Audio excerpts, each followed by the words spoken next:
Once every year in this world, the rich come together to play a game of life and death. People are thrown into a deadly maze full of mythical creatures to fight for their lives, and whoever wins goes home with a price. However, what has always been a game comes with a different motive. The movie begins in an icy wasteland. A carriage brings a convicted criminal, an orc-like creature, to a highly developed prison. It is a well-organized place, and spacious with different departments for different crimes. The prison guards escort the orc to his cell where he meets his cellmates, the bard Ejin Darvis and the barbarian Holga Kilgore. Ejin, being nice to him, welcomes him as he introduces him around. He shows him where they sleep and where their pee freezes. On seeing Holga, the orc's attention is drawn to her as he confesses not to have ever been in the same cell with a woman. Despite Ejin's warning that Holga despises being interrupted when eating, the orc attempts to make a pass at Holga, and she reacts by breaking his knees and smashing his face. A day after, Ejin and Holga are brought before the Absolution Council to state their case for an appeal for their pardon. Ejin begins by narrating his past story to the council to give the circumstances surrounding why he and Holga are there. He happens to be a resident of a town known as Rock Bottom and a member of the Harper's faction, a group of spies who swore an oath to fight tyranny and to defend the poor, but receive nothing in return. During the day, Ejin disguises as a musician while he eavesdrops on mercenaries, helps the local authority to get rid of bandits, and even helps in bringing a tribe of red wizards to justice. He does all of these for charity without being paid. Despite his low status, his wife, Zia, is happy with what he does and content with what they have. One night as Ejin is on his way home, he sees a group of red wizards leaving his house and quickly runs to check on his family. Ejin gets home and finds Zia lying on the floor, deeply hurt. Though she's dying, she has managed to hide their little daughter Kira in the cupboard. After the death of his wife, Ejin refrains from being a member of the faction and has to sort another way out for himself and little Kira. He meets Holga a few months later, who is also a fellow resident of Rock Bottom, and she's said to have been chased from her tribe for falling in love with an outsider, which is against their tradition. Holga is a strong woman, and she becomes a surrogate mother to Kira. They try to get an honest means of livelihood, but it's difficult, and they resolve to become burglars. The pair start stealing for survival. There is even a time they stole a necklace capable of making someone invisible, which they gave to little Kira. They later get accomplices by the name of Simon, a sorcerer, and Forge. The team never harms anyone and only steals for survival. Everything changes when the group meets a witch by the name of Safina. She asks for their help in robbing Corinne's keep, a Harper's stronghold filled with riches and safeguarded with magic. Only a member, or once a member of the faction, can gain access to the keep. At first, Ejin refuses to embark on the journey, but is later convinced by Forge, who tells him that of all the riches of this place is a tablet of reawakening, capable of bringing his wife back to life. This sounds interesting to Ejin, who wouldn't mind doing anything just to see his lovely wife again. Having agreed, the group sets out to embark on the heist the next day.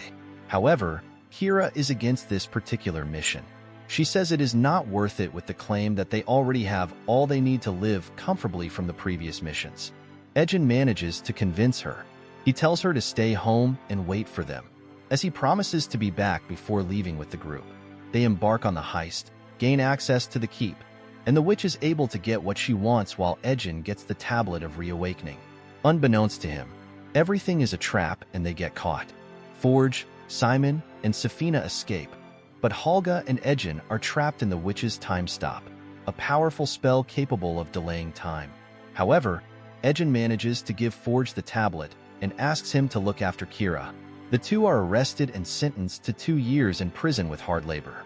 Before the Absolution Council, Ejin insists he will continue with his story only when he sees a judge by the name of Jonathan, but he's asked to go ahead since they are capable of passing their judgment on him with or without Jonathan. Just when the council is about to pass their judgment, Jonathan arrives. Ejin and Holga grab Jonathan, who is in the form of a bird, pushing him down through the window of the high, unaware the council already pardoned them. As the pair fall with Jonathan, they compel him to fly, and they land safely on the ground without injury. They escape and return home to relocate Forge, but find no one, not even Kira. While in the bar drinking, They wondered where they could have gone. All of a sudden, they see a flyer bearing Forge's face and come to realize that Forge has become the lord of a town known as Neverwinter. The duo travels to Neverwinter, which is preparing for the annual High Sun Games. They reunite with Kira, who is more excited to see Halga, who calls her Bug, than her father, as she thinks Ejin abandoned her for selfish reasons. They all meet with Forge, who explains to them how he used the riches stolen from Corinne's keep to make himself the Lord of Neverwinter. Forge also reveals that he has Safina working with him as his advisor. Ejin then learns that Forge has been telling Kira that he was arrested for stealing riches and not for the Tablet of Reawakening. When he and Halga attempt to get Forge, Safina uses her magic to trap them. He has the two captured by his guards and set to be imprisoned, but Safina tells the guards to execute them. They are led by the guards to a confined prison in the palace, and when they are about to be executed, Halga tricks and fights them off to allow herself and Ejin to escape once again.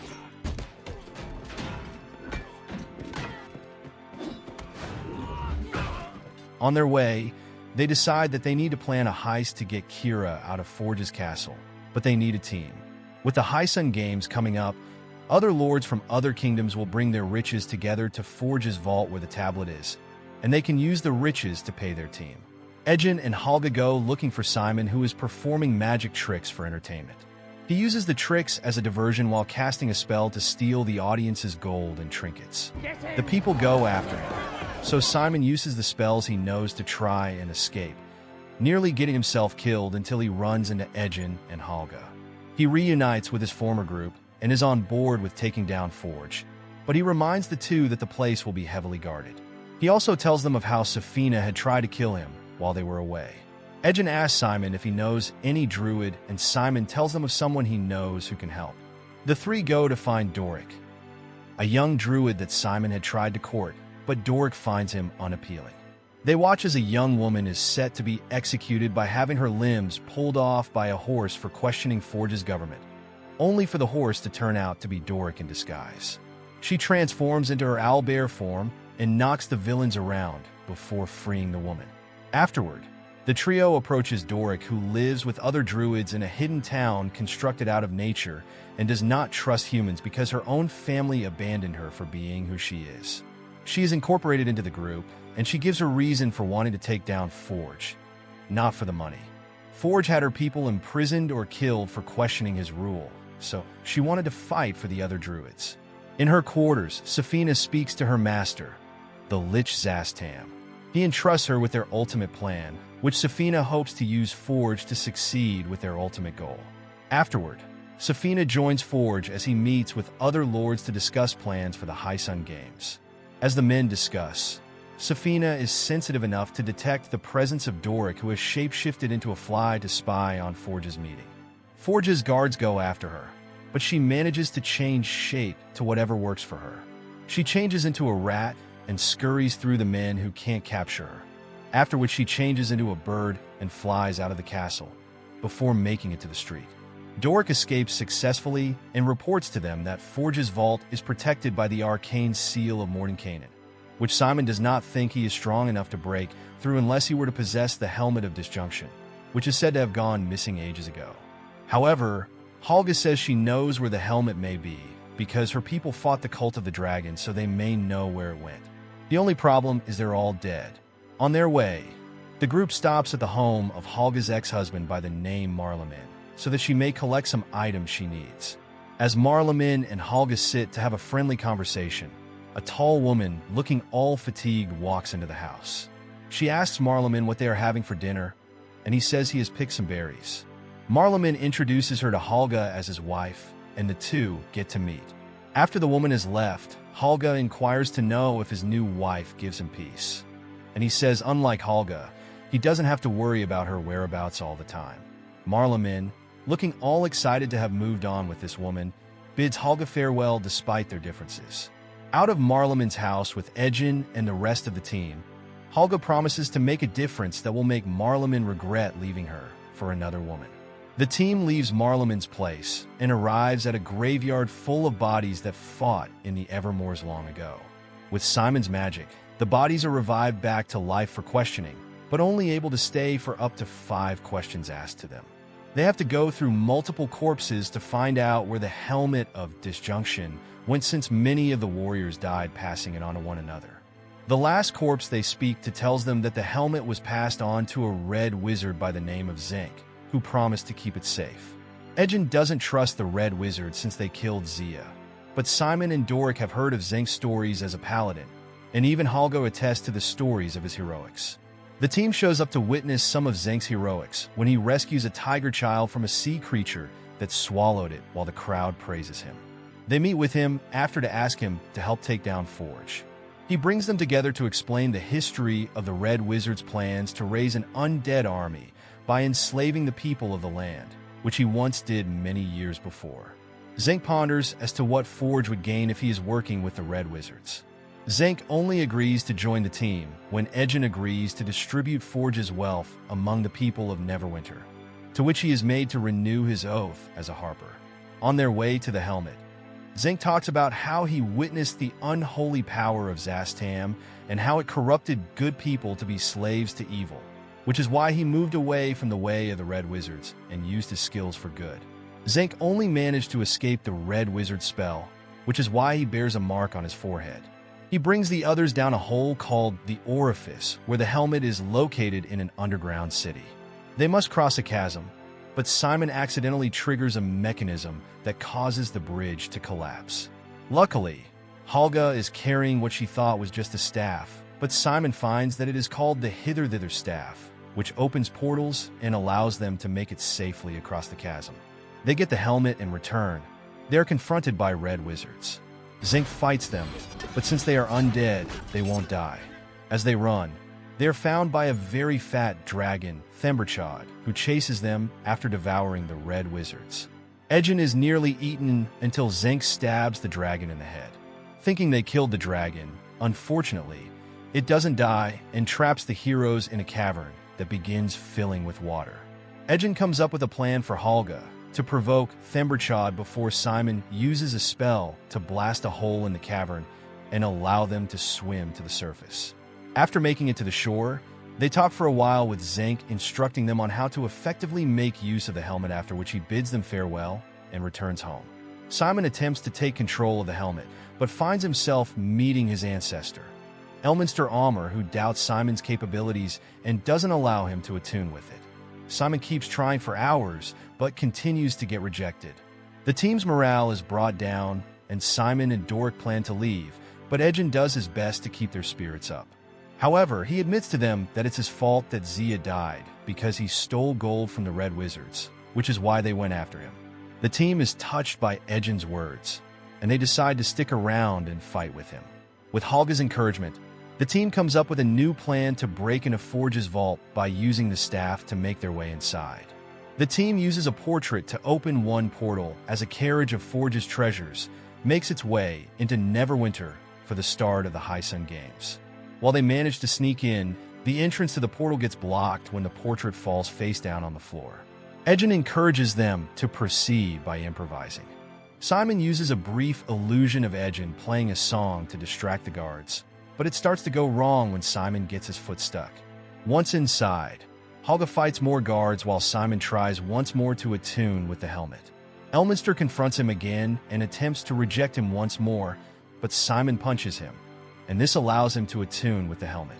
He uses his newfound magic capabilities to help fight the guards. Simon and Holga find the vault, but it is empty, making the team realize Forge had moved his riches somewhere else. The team gets incapacitated and captured by Forge and his guards. Doric sees Forge's men moving the treasures from their original location to an unknown destination, and she follows them behind. She sees the men loading the treasures into a boat and is knocked down by one of Forge's men. Edgen is tricked by Safina posing as Kira. When Forge comes in, he plans to have them all locked up, but Edgen suggests that Forge allow them to compete in the games, to which Safina agrees, but for the possibility that they will die there. When they are put out in the Colosseum, Doric mentions to the team that she saw the guards moving the riches to a boat, meaning that Forge is just trying to steal riches from the others attending the games. The event starts, with the team competing alongside others as they are put through a treacherous maze filled with creatures and traps. They have to go through the maze as they are provided with the tools they need to overcome the creatures. Helga sees a wooden treasure chest and opens it, but it turns out to be a shape-shifting monster. At this point, they learn that the little beastie is full of teeth, weirdly sticky, and possesses a pseudopod that draws its prey closer for a quick meal. Edgen comes in contact with the Displacer Beast, a puma-like creature with long spine-tipped tentacles that can distort the perception of those looking at it, making it appear in two places at once. The beast leaps to attack Edgen, but he's rescued by Helga, who quickly comes to his rescue. Sadly, the creatures are works of magic and cannot be killed by mortal weapons. The other players are not very lucky and are killed by the horrific monsters. They are to look for every means to survive until the set time runs out.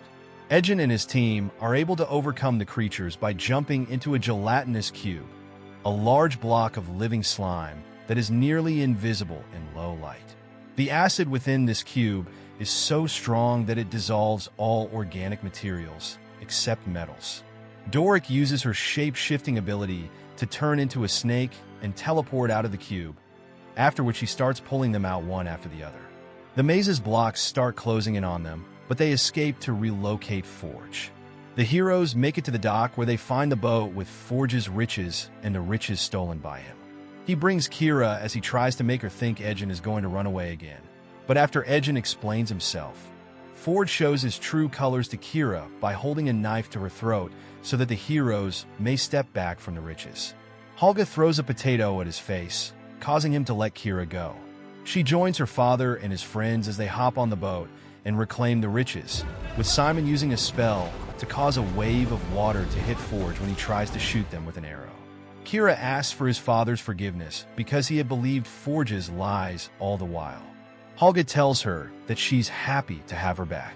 Just as they are setting sail, the heroes witness a dark cloud forming in the sky as Safina sets her plan into motion, which is to use a red wizard's horn, the one she tricks them into following her to steal from Corinne's keep. She plans to use the horn to enslave all the attendees of the games as part of the Red Wizard Army. The team makes their way back to Neverwinter to put a stop to Safina. While she succeeds in getting the members of the Neverwinter Council, the heroes return, and Simon uses the staff to make a portal from the boat to the hot air balloon, causing all the riches from the boat to spill out into the streets and causing the people to run out of the Colosseum, ruining Safina's plan and at the same time fulfilling his promise to Zink. The furious Red Wizard catches the heroes and battles them, using her spell to get a large stone dragon to attack them. While she uses other traps and tricks, the team bombards Safina with attacks before she seems to stop them using the same time-freezing spell she used against them before. She gloats about her victory until it turns out she was the one tricked because Kira used her medallion, making her invisible so that they could strap a magic-suppressing cuff on her as Simon countered her spell. Doric turns into her owlbear form to thrash Safina around before hurling her into a wall that crumbles and finally crushes her. While the team celebrates their victory, they find that Helga was mortally wounded in the fight. Helga is dying, so she bids farewell to her little bug and the rest of her team, and she dies. Kira weeps over her, and Edgen realizes Helga was the closest thing Kira had to a mom growing up, so he decides to use the Tablet of Reawakening to revive Helga, to which Kira nods in agreement. Helga is back to life again, as she is surprised Edgen used the tablet made to revive her wife on her instead. The team joins the citizens to celebrate the end of the games and their forming of a new family. Doric accepts Simon's proposal. Meanwhile, Forge tries to run with some wealth but is captured by Zink. Later on, Lord Neverember reawakens since Safina is gone, and he awards the heroes medals for saving Neverwinter. Forge is imprisoned and tries to appeal for his pardon by telling his tragic backstory, but the council doesn't care for it. He finds Jonathan and attempts to fly out just like Edgen and Helga, but this time the council is experienced enough to move the meeting to a room with no windows, so Forge just charges into a wall.